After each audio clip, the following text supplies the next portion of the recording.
بسم اللہ الرحمن الرحیم نحمده ونصلی علی رسوله الکریم اما بعد بسم اللہ الرحمن الرحیم۔ عزیز طلبہ، آج ہم ہدایت النحو سبق نمبر 68 شروع کر رہے ہیں۔ اس سبق میں ہم ضمیر شان اور ضمیر قصہ سے متعلق پڑھیں گے۔ آج کے اس سبق کا خلاصہ یہ ہے کہ مصنف علیہ رحمہ ضمیر شان اور ضمیر قصہ کی تعریف ذکر کرتے ہیں کہ ضمیر شان و قصہ نحات کے ہاں ایک ضمیر ہوتی ہے جو مفرد غائب کی ہوتی ہے، جس کا مرجع پہلے مذکور نہیں ہوتا، اور وہ ایسے جملے سے پہلے واقع ہوتی ہے جو جملہ اس ضمیر کی تفسیر کرتا ہے۔ اگر وہ ضمیر مفرد مذکر غائب کی ہو تو اس ضمیر کو ضمیر شان کہتے ہیں، جیسے ہوا زید قائم۔ اب ہوا یہ واحد مذکر غائب کی ضمیر ہے اور اس کا مرجع پہلے سے مذکور نہیں ہے۔ زید قائم یہ جملہ اسمیہ اس کی تفسیر کر رہا ہے، تو اس کو ہم ضمیر شان کہیں گے۔ اور اگر وہ ضمیر مفرد مؤنث غائب کی ہو تو اس کو ضمیر قصہ کہتے ہیں، جیسے ہی زینب قائمۃ۔ اب یہاں پر ہی ضمیر مفرد مؤنث غائب کی ہے اور اس کا مرجع پہلے سے مذکور نہیں ہے۔ زینب قائمۃ یہ جملہ اس کی تفسیر کر رہا ہے، تو اس ضمیر کو ہم ضمیر قصہ کہیں گے۔ اس کے بعد پھر مصنف علیہ رحمہ ضمیر فصل سے متعلق بتائیں گے کہ ضمیر فصل کون سی ضمیر ہوتی ہے۔ تو عزیز طلبہ، فصل لغت میں کہتے ہیں جدا کرنا۔ اس ضمیر کا نام بھی فصل اس لیے رکھا گیا کہ یہ خبر اور صفت کے درمیان فرق کرتا ہے، یعنی وہ ضمیر جو مبتدا اور خبر کے درمیان واقع ہوتا ہے، چاہے مبتدا پر عوامل لفظیہ داخل ہو یا کہ نہ ہو، اس شرط پر کہ خبر معرفہ یا افعال من کے ساتھ ہو، جیسے زید هو القائم یا زید هو افضل من خالد۔ تو اب یہاں پر زید القائم، زید مبتدا اور القائم اس کے لیے خبر ہے، اور مبتدا خبر کے درمیان ہوا ضمیر آئی ہے، یہ ضمیر فصل کہلاتی ہے، یا صیغہ فصل کا نام اس کو مصنف علیہ رحمہ نے دیا ہے۔ اسی طرح یا زید هو افضل من خالد، یہ مثال اس صورت میں کہ جب خبر جو ہے افضل و افعل من کے وزن پر ہو، یعنی اس میں تفضیل من کے ساتھ ہو، تو یہاں پر بھی زید مبتدا اور افضل من خالد یہ جملے اس کے لیے خبر ہے، اور مبتدا خبر کے درمیان ہوا ضمیر فصل کی آئی ہے، تو اس ضمیر کو ضمیر فصل کا نام دیا جاتا ہے۔ تو عزیز طلبہ، اب ہم آتے ہیں کتاب کی طرف۔ سب سے پہلے ہم عبارت پڑھتے ہیں: وَعَلَمْ أَنَّ لَهُمْ ضَمِيرًا غَائِبًا يَقَعُ قَبْلَ جُمْلَةٍ تُفَسِّرُهُ وَيُسَمَّى ضَمِيرَ الشَّأْنِ فِي الْمُذَكَّرِ وَضَمِيرَ الْقِصَّةِ فِي الْمُؤَنَّثِ نَحْوُ قُلْ هُوَ اللَّهُ أَحَدٌ وَإِنَّهَا زَيْنَبُ قَائِمَةٌ ويدخل بين المبتدأ والخبر صيغة مرفوع منفصل مطابق للمبتدأ إذا كان الخبر معرفة أو أفعل من كذا، ويسمى فصلا لأنه يفصل بين الخبر والصفة، نحو زيد هو القائم وكان زيد هو أفضل من عمرو، وقال الله تعالى كنت أنت الرقيب عليهم۔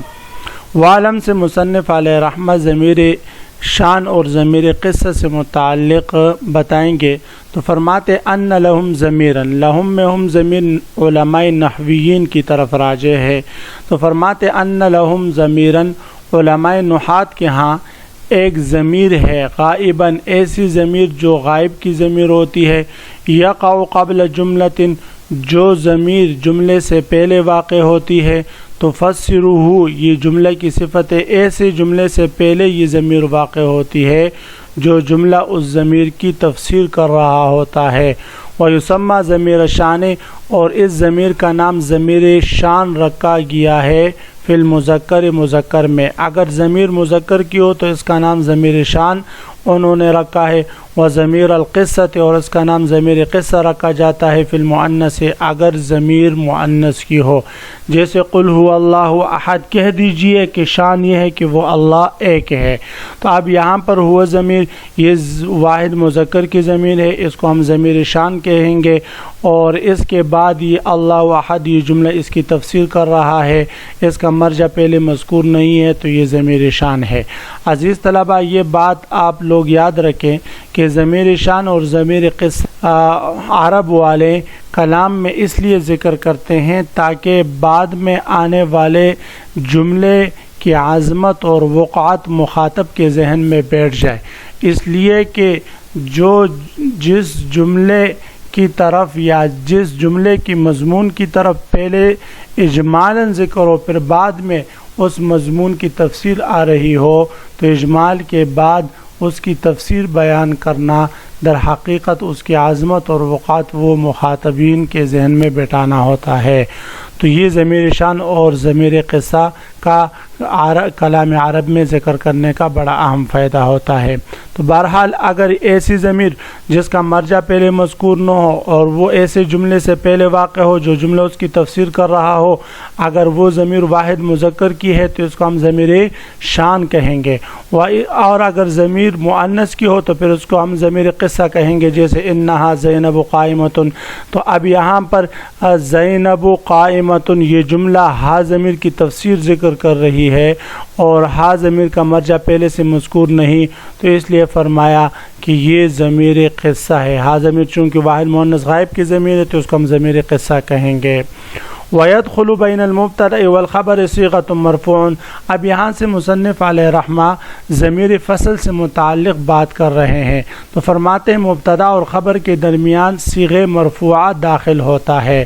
یاد رکھیں عزیز طلبہ مصنف علیہ رحمہ نے ضمیر فصل کو صیغہ مرفوعہ کے نام سے تعبیر کیا.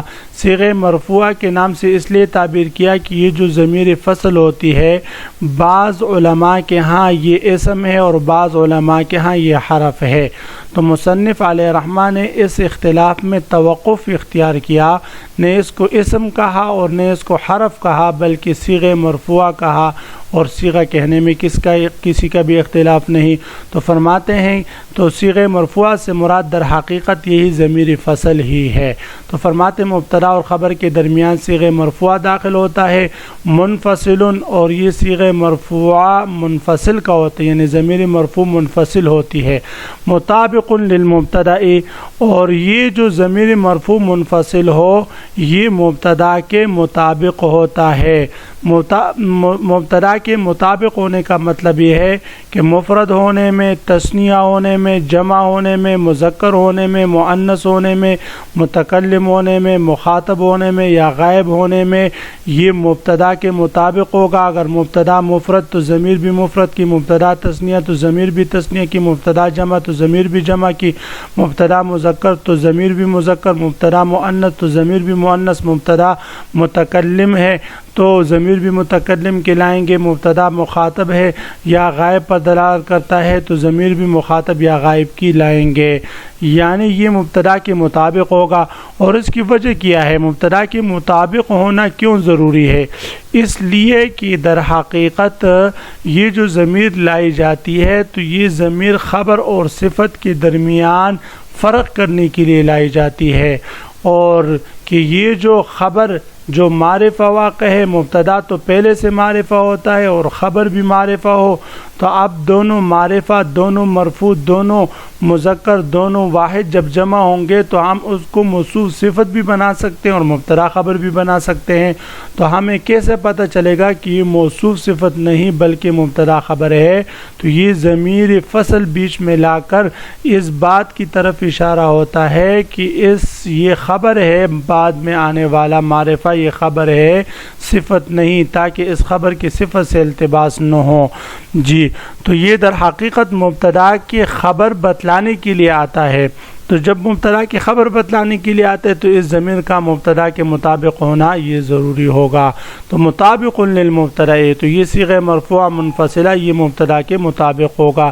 اذا کان الخبر معرفۃ، لیکن شرط یہ ہے اس ضمیر فصل کے لیے کہ جب خبر معرفہ ہو، او افعل من کذا، یا خبر اسم تفضیل افعل من کے وزن پر ہو. اسم تفضیل کا استعمال آپ لوگ پڑھ لیں گے انشاءاللہ آنے والے اسباق میں کہ اس میں تفضیل 3 طرح استعمال ہوتے ہیں، الف لام کے ساتھ، من کے ساتھ اور اضافت کے ساتھ. الف لام کے ساتھ اور اضافت کے ساتھ تو وہ معرفہ ہے، اور من کے ساتھ یہ استعمال ہو تو اس صورت میں پھر مبتدا اور خبر واقع ہو تو اس صورت میں مبتدا خبر کے درمیان ضمیر فصل لاتے ہیں.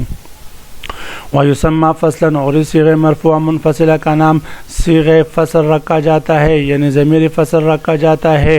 لِأَنَّهُ يَفْصِلُ بَيْنَ الْخَبْرِ وَالصِّفَةِ، اس لیے کہ فصل لغت میں کہتے جدا کرنا، علیحدہ کرنا، تو یہ بھی خبر اور صفت کے درمیان جدائی فرق لاتا ہے، جدا خبر کو صفت سے جدا کرتا ہے، الگ کرتا ہے، اس لیے اس کا نام فصل رکھا گیا. نحو زید هو القائم، جیسے کہ زید هو القائم. زید مفرد منصرف صحیح مستند الیہ مبتدا، ہوا ضمیر برائے واحد مذکر غائب ضمیر فصل، القائم مفرد منصرف صحیح خبر. وکان زید هو افضل من عمرو، تو اب یہ مثال ہے اس مبتدا کی جس پر عوامل لفظیہ داخل نہیں. وکان زید هو افضل من عمرو، یہ مثال ہے اس مبتدا خبر کی جس پر عوامل لفظیہ داخل ہے.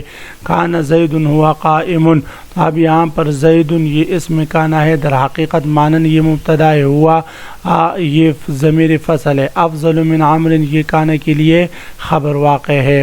وقال اللہ تعالی، اسی طرح اللہ تعالیٰ کے قل کنت انت الرقیب علیہم، تو یہ بھی مثال ہے اس مبتدا کی جس پر عامل لفظیہ داخل ہے. کنتا انتا، یہ تا ضمیر جو ہے کنتا کے لیے اسم ہے اور یہ مبتدا کی جگہ پر ہے. انت ضمیر فصل ہے، یہ ضمیر مرفوع منفصل برائے فصل ہے مولانا. الرقیب علیہم یہ کنتا کے لیے خبر واقع ہے. تو عزیز طلبہ، آج کے سبق کا خلاصہ یہ ہوا کہ مصنف علیہ الرحمہ نے ضمیر شان اور ضمیر قصہ سے متعلق بتایا کہ علماء نحویین کہ ہاں ایک ضمیر ہوتی ہے جس کا مرجع پہلے مذکور نہیں ہوتا، اور وہ ایسے جملے سے پہلے واقع ہوتی ہے جو جملہ اس کی تفسیر کر رہا ہوتا ہے. اگر وہ واحد مذکر غائب کی ضمیر ہو تو اس کو ضمیر شان کہیں گے، اگر واحد مؤنث غائب کی ضمیر ہو تو اس کو ضمیر قصہ کہیں گے. پھر اس کے بعد ضمیر فصل کے بارے میں بتایا کہ ضمیر فصل مبتدا اور خبر کے درمیان علماء نحویین لاتے ہیں، اور یہ مبتدا اور خبر کے درمیان جو ضمیر فصل لاتے ہیں اس کا مبتدا کے موافق ہونا ضروری ہے، اور اس کے لانے کے لیے شرط یہ ہے کہ خبر معرفہ ہو یا اس میں تفضیل افعل من کے وزن پر ہو. اور یہ اس لیے لاتے ہیں تاکہ خبر اور صفت کے درمیان فرق واضح ہو جائے. تو عزیز طلبہ، کل آپ حضرات نے ضمیر شان اور ضمیر قصہ اور ضمیر فصل سے متعلق تعریفات اور ان کی پہچان خوب سمجھ کر یاد کر کے آنا ہے. انشاءاللہ میں آپ حضرات سے سنوں گا. وآخر دعوانا ان الحمد للہ رب العالمین.